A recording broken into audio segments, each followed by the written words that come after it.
Friend who has been hacked before just had her email account hacked. How can I make her feel comfortable? I don't know what to do. I'm genuinely at a loss, and if anyone out there could lend me even a shred of advice, it would mean the world. It feels like I'm standing on a bridge, unsure whether to cross or turn back, and the weight of it all is just crushing. You see, my friend, someone who's been through so much already recently endured the gut-wrenching experience of being hacked. It wasn't just any hacker, either. It was someone she trusted, someone who had been close to her. They weren't a stranger lurking in the shadows of the internet. No, this was someone she knew through Discord, someone she probably laughed with, shared memes with, maybe even leaned on during hard times. That's what makes this whole thing even more devastating. It wasn't just an attack on her accounts or her digital presence, it was a betrayal of trust. And somehow, I got dragged into it, not in a bad way, but in the kind of way where you just can't look away. I mean, what kind of friend would I be if I didn't try to help? So, I stepped in, trying to piece things together with the very limited tech knowledge I have. To be honest, I'm no expert, far from it. My expertise extends to messing around with modding games, tinkering with settings, and Googling things like a maniac. But when everything hit the fan, I felt like I had to try. Even if I could only offer crumbs of advice, it was better than standing idly by while she drowned in the aftermath of this disaster. It's been 4 or 5 months now since it happened, but the ripple effects of that betrayal are still very much alive. She's trying to rebuild her relationship with technology, to trust people again, to trust herself. I can't even begin to imagine how overwhelming that must be, to constantly look over your shoulder or second-guess every little thing. The worst part is, it's not like there's a manual for this. There's no step-by-step guide on how to move past having your digital life violated by someone who was supposed to care about you. And me? I've been stuck in this weird in-between.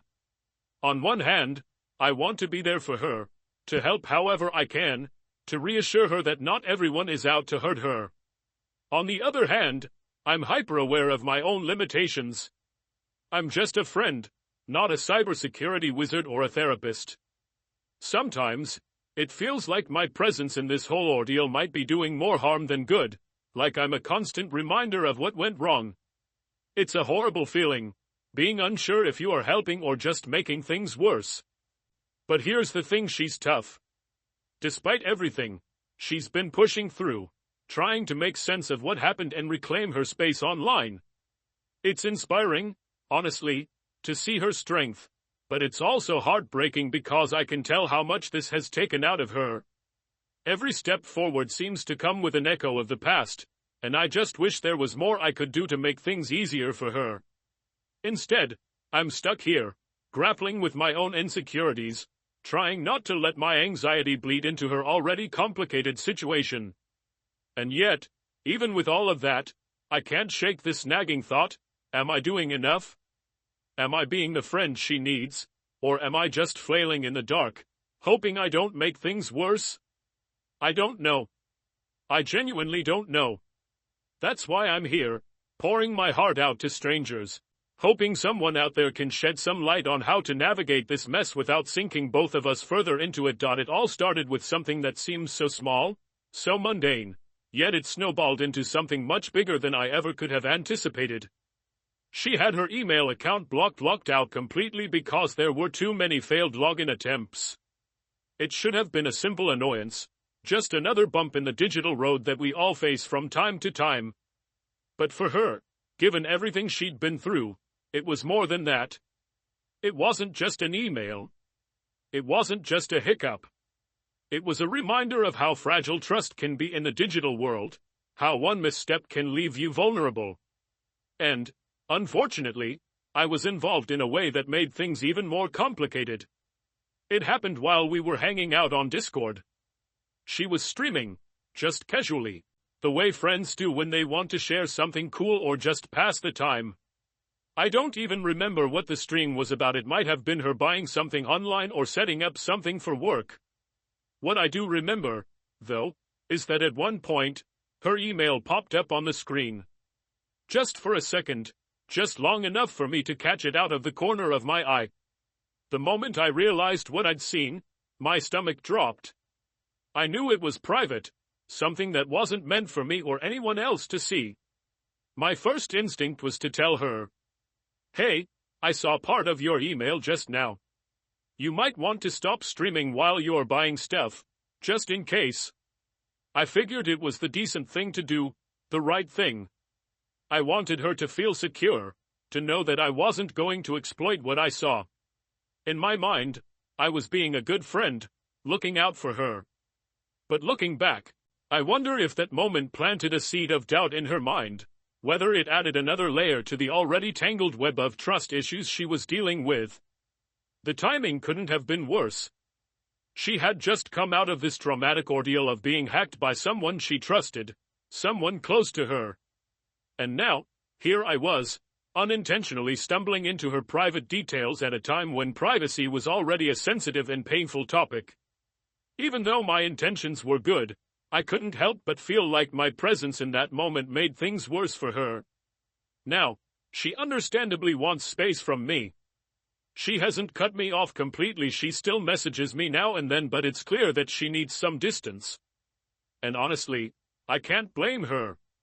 If I were in her shoes, I might feel the same way. Even though I didn't do anything wrong, the situation is messy. It looks bad. It feels bad. And I don't know how to fix it or even if I can. So, I'm giving her space.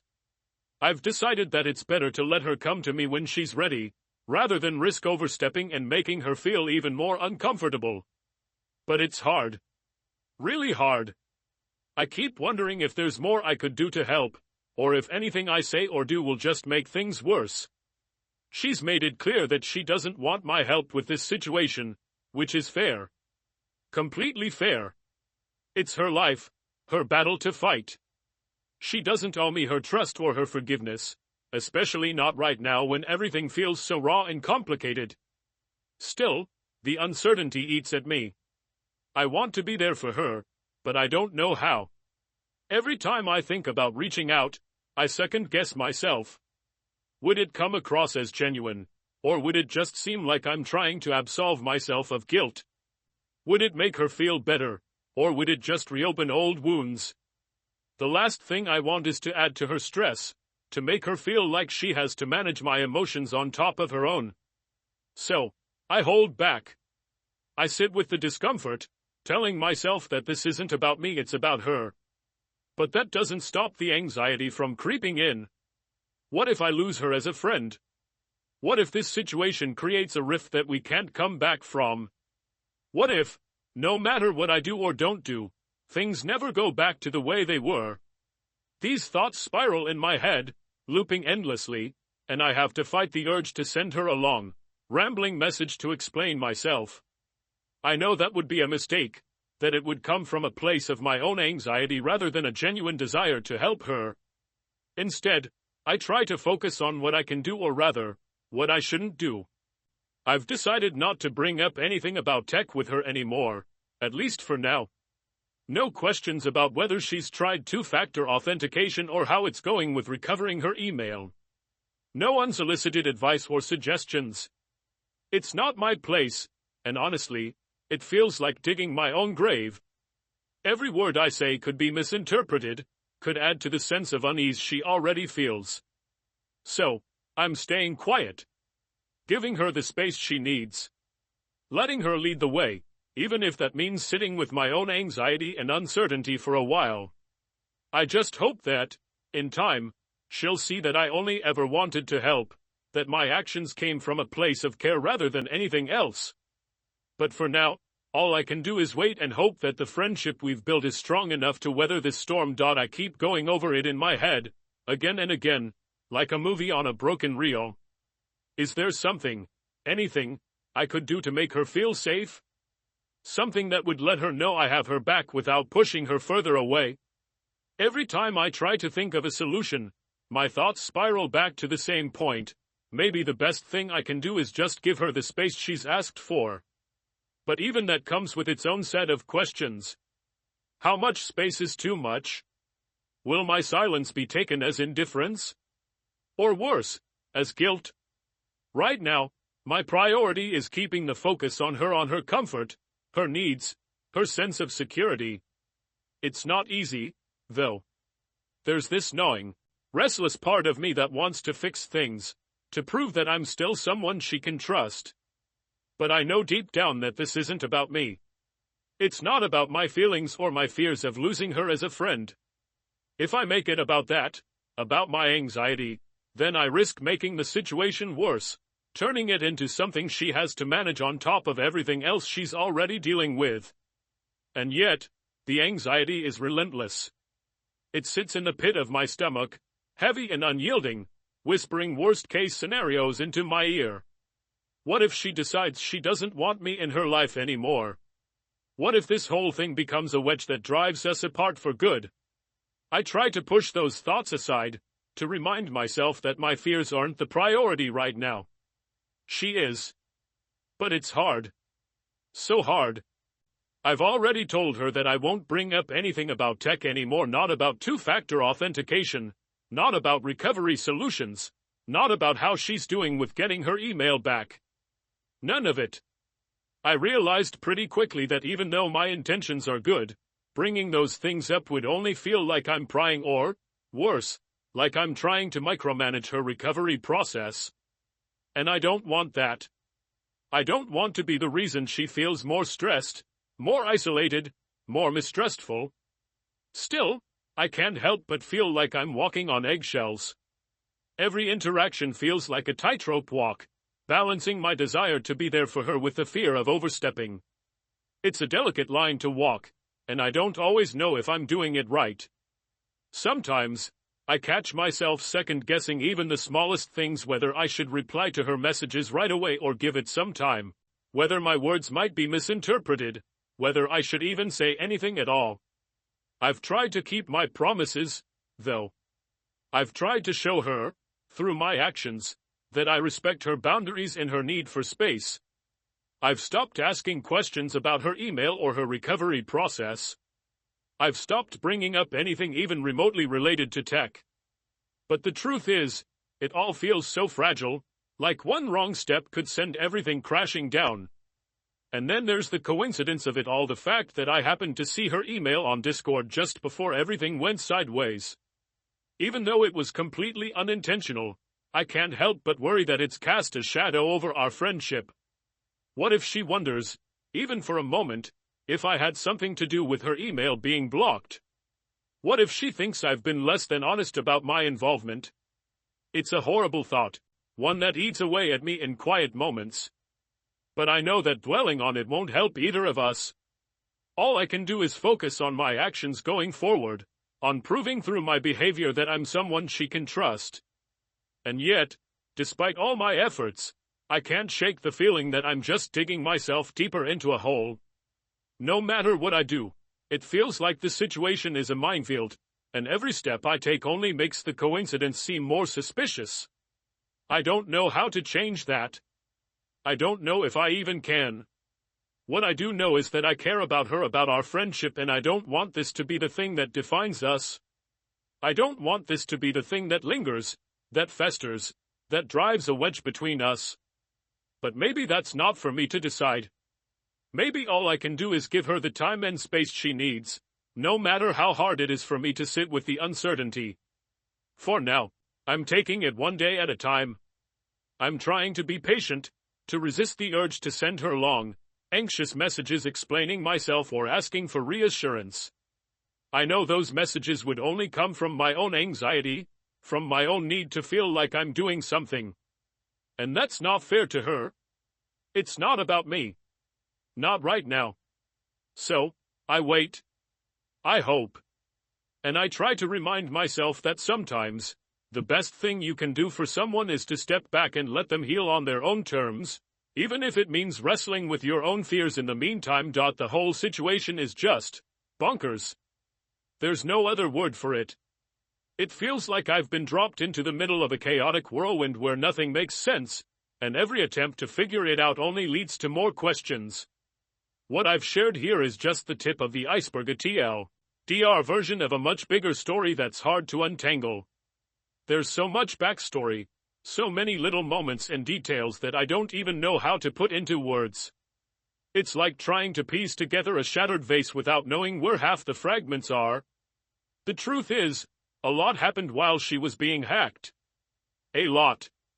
And it didn't just stop there, it kept spilling over into the days and weeks that followed, and in some ways, it's still happening now. But there's a silver lining, she's getting better.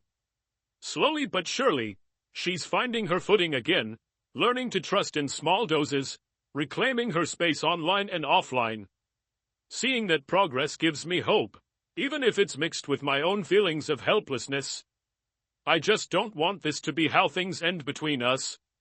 I don't want this to be the shadow that lingers over our friendship, the thing that comes between us every time we try to move forward. It wouldn't be fair to her, and it wouldn't be fair to me. Friendships shouldn't have to carry the weight of unresolved tension, especially not when there's so much else to carry in life. But I also recognize that wanting things to stay the same is a selfish wish, one that's rooted in my own fears. Because the truth is, friendships change. People change. And sometimes, space is the best thing you can give someone, even if it feels like the hardest thing to give. So, as much as it hurts, I'm trying to focus on what's best for her right now, not what feels comfortable for me. I'm looking for advice because, honestly, I'm out of my depth here. What more can I do to help her feel comfortable and safe? What steps can I take to rebuild her trust not just in me, but in people and technology in general? And, just as importantly, what should I avoid doing? I've already realized that my anxiety is a huge factor here. It's like this constant buzz in the back of my mind, pushing me to overthink, to reach out, to explain myself in long walls of text. But I know that's not the answer. I know that would only make things worse. So, I'm trying. I'm trying so hard not to let my anxiety take the wheel. I'm trying to keep my focus where it needs to be, on her. On her healing, her comfort, her boundaries. It's not easy. Some days, it feels impossible. But I owe it to her, and to myself, to do better. To be the kind of friend who can step back when needed, who can listen without fixing, who can offer support without smothering. At the end of the day, I just want her to feel safe. Whether that safety includes me or not is up to her, and I have to make peace with that. But for now, all I can do is be patient. To trust that time and space will do their work, and that maybe, just maybe, our friendship will come out stronger on the other side of this. Because friendships, the real ones, aren't about never messing up. They're about showing up, even when it's hard. They're about growth both together and apart. And if there's one thing I've learned from this whole mess, it's that growth isn't always comfortable. Sometimes, it's messy and painful and full of uncertainty. But it's also necessary. And maybe that's what this is, a moment of growth, for both of us. So, I wait. I hope. And I keep trying to be better. For her, for our friendship, and for myself.